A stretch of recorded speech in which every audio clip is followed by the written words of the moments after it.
Everything get expensive. Petrol rate పెరుగుతున్నాయి, room rent పెరుగుతుంది, milk, egg, పాల ప్యాకెట్ అన్ని రేట్ పెరుగుతున్నాయి. బట్ మీ అందరికి ఒక డౌట్ రావచ్చు, ఎందుకు, వై? గవర్నమెంట్ పెంచుతుందా, కంపెనీస్ పెరుగుతున్నాయా? మనం ఇవాళ తెలుసుకోవడానికి ట్రై చేద్దాం.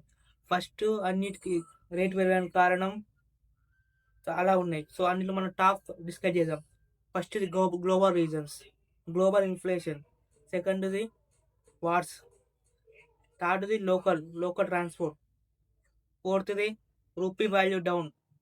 ఫిఫ్త్ది గ్రీన్ఫ్లేషన్. సో ఇవన్నిటి గురించి మనం ఇలా డిస్కస్ చేద్దాం. First one, global inflation. Covid తర్వాత ప్రపంచం అంతా గ్లోబల్ ఇన్ఫ్లేషన్ ఫేస్ చేయాల్సి వస్తుంది.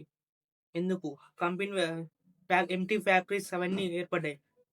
గూడ్స్ తక్కువైపోవడం, డిమాండ్స్ ఏముండడం వల్ల ఉన్న గూడ్స్కి వాల్యూ పెరిగిపోతుంది. And second one, wars. Russia Ukraine war వల్ల ఇండియాలో ఆయిల్, ఫెర్టిలైజర్స్ ఇవన్నీ తగ్గిపోతున్నాయి. సో ఆయిల్ రేట్ పెరిగితే ఆటోమేటిక్గా ఫ్యూల్, డీజిల్ రేట్స్ కూడా పెరుగుతాయి.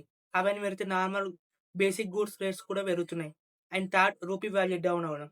రూపీ వాల్యూ డౌన్ అవ్వడం వల్ల రూపీ వాల్యూ డౌన్ అవుతుంది అండ్ డాలర్ స్ట్రాంగ్ అవుతుంది. అండ్ దీనివల్ల కూడా రేట్లు పెరుగుతున్నాయి. ఫోర్త్ వన్ వచ్చేసి గ్రీన్ఫ్లేషన్. గ్రీన్ఫ్లేషన్ అంటే ఏంటిదంటే మన కంపెనీస్ వాళ్ళు చేసే అమౌంట్ కన్నా ఎక్కువ చెప్పుకొని హైక్ చేస్తున్నారు. సో మామూలుగా ఒక ఆనియన్కి 5 రూపీస్ అయితే దాన్ని 10 రూపీస్ అయినాయి అని చెప్పుకొని 15 రూపీస్కి అమ్ముకుంటున్నారు. అండ్ ఇది మెయిన్ రీజన్. సిక్స్త్ది middle man. So middle man వల్ల ఇట్లా చాలా రీజన్స్ వస్తాయి. ఫార్మర్స్ దగ్గర నుంచి వాళ్ళు బేసిక్ రేట్స్కే కొంటున్నారు. అండ్ ఫార్మర్ దగ్గర నుంచి వేరే మన దగ్గరకు వచ్చేసరికి ఆ రేట్ ఇంకా పెరుగుతున్నాయి. సిక్స్త్ది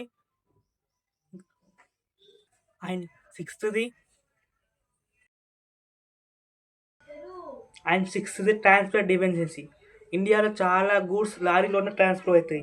సో ఇండియా ట్రావెల్ చేయడం వల్ల ఫ్యూయల్ రేట్ పెరుగుతుంది. ఫ్యూయల్ రేట్ పెరిగితే బేసిక్ గూడ్స్ రేట్స్ కూడా పెరుగుతాయి. మనం కూడా రేట్ పెంచుతాం. సో ఇవన్నీ డ్యామేజ్ చేయాలంటే ఫస్ట్ మన లోకల్గా వెళ్ళి కొనండి. అంటే డైరెక్ట్ ఫార్మర్స్ దగ్గర నుంచే కొంత ట్రై చేయండి. నెక్స్ట్ రేట్స్ కంపేర్ చేయండి ఆన్లైన్లో, షాపింగ్ మాల్, ఫ్లిప్కార్ట్. అండ్ లాస్ట్ది ట్రాన్స్పోర్ట్. ఇండియాలో చాలా గూడ్స్ లారీలోనే ట్రాన్స్పోర్ట్ అవుతాయి. సో లారీలో ట్రాన్స్పోర్ట్ వల్ల ఎక్కువ ఫ్యూల్, డీజిల్ అవుతాయి.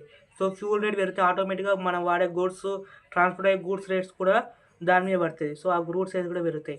అండ్ ఇవన్నీ మీరు ఎట్లా సేవ్ చేయాలనుకుంటే సెలెక్టివ్ కొనండి. లైక్ అంత అవసరం ఉన్నాయే కొనండి.